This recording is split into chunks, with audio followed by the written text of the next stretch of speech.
अमरावती जिल्ह्यातील गरीब आणि मजूर वर्गाच्या बँक खात्याचा वापर करून देशभरात सायबर फसवणूक आणि ऑनलाईन गेमिंगचे मोठे रॅकेट चालवणाऱ्या आंतरराज्यीय टोळीचा अमरावती ग्रामीण पोलिसांनी थेट गोवा राज्यात धाडसी कारवाई करत 12 आरोपींना अटक केली असून 2 आरोपी अद्याप फरार आहेत. मिळालेल्या माहितीनुसार आरोपी गरीब आणि मजूर नागरिकांना सरकारी योजनांचा लाभ मिळवून देण्याचे आमिष दाखवत त्यांच्या नावाने बँक खाती उघडत होते. त्यानंतर पासबुक, ATM कार्ड आणि खात्याशी लिंक असलेले सिम कार्ड स्वतःकडे ठेवून घेत होते. बदल्यात संबंधितांना अत्यंत किरकोळ रक्कम दिली जात होती. तपासादरम्यान या खात्याचा वापर देशविदेशातून चालवणाऱ्या अनधिकृत ऑनलाईन गेमिंग आणि सायबर गुन्ह्यासाठी होत असल्याचे समोर आले. या खात्यामधून कोट्यवधी रुपयांचे संशयास्पद आर्थिक व्यवहार झाल्याची धक्कादायक माहिती उघड झाली आहे. अमरावती ग्रामीणचे पोलीस अधीक्षक निकेतन कदम यांच्या मार्गदर्शनाखाली तपास सुरू असताना गुन्ह्याचे धागेदोरे थेट गोवा राज्यापर्यंत पोहोचले.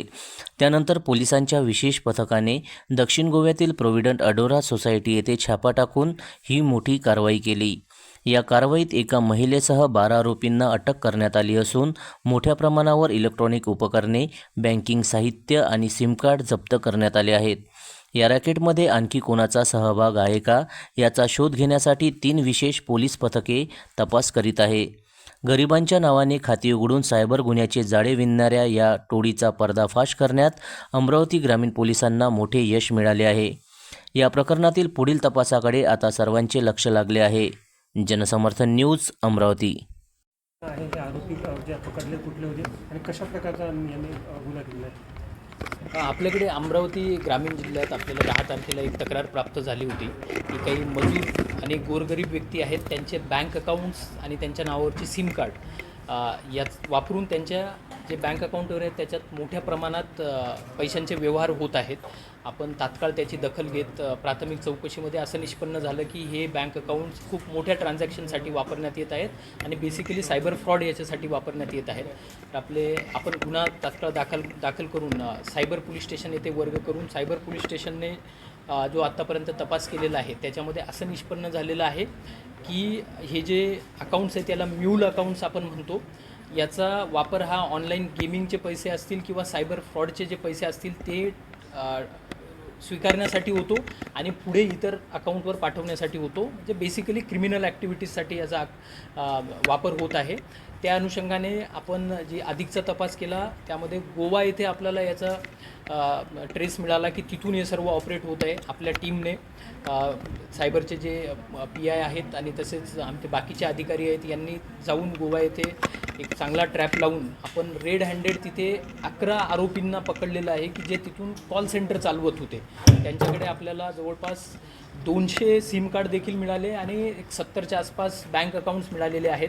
9 लॅपटॉप्स आहेत आणि 3 टॅबलेट्स आहेत जे त्याच्यावरून ऑनलाईन गेमिंग चालवत होते आणि हे सिम कार्ड आणि बँक अकाउंटचा वापर हे मोठ्या प्रमाणात येणारा पैसा जो होता तो पुढे पाठवण्यासाठी करत होते. आता आपल्याला यामध्ये अजून एक गोष्ट अशी लक्षात आलेली आहे की आपल्या जिल्ह्यामध्ये इतरही काही गरीब वर्ग जो आहे किंवा मजूर वर्ग आहे त्यांचे असे बँक अकाउंट ओपन करून पुढे देण्यात आलेले आहेत.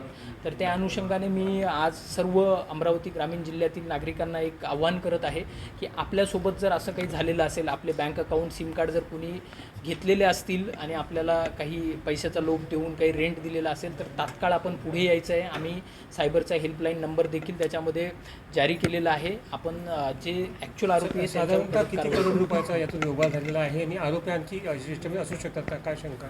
याच्यामध्ये अजून आरोपी नक्कीच निष्पन्न होतील. 3 आरोपी फरार आहेत आणि ते 3 फरार आहेत त्यांच्याकडून आपल्याला अधिकची माहिती मिळेल कारण ते इथलं पूर्ण नेटवर्क चालवण्याचं काम करत होते.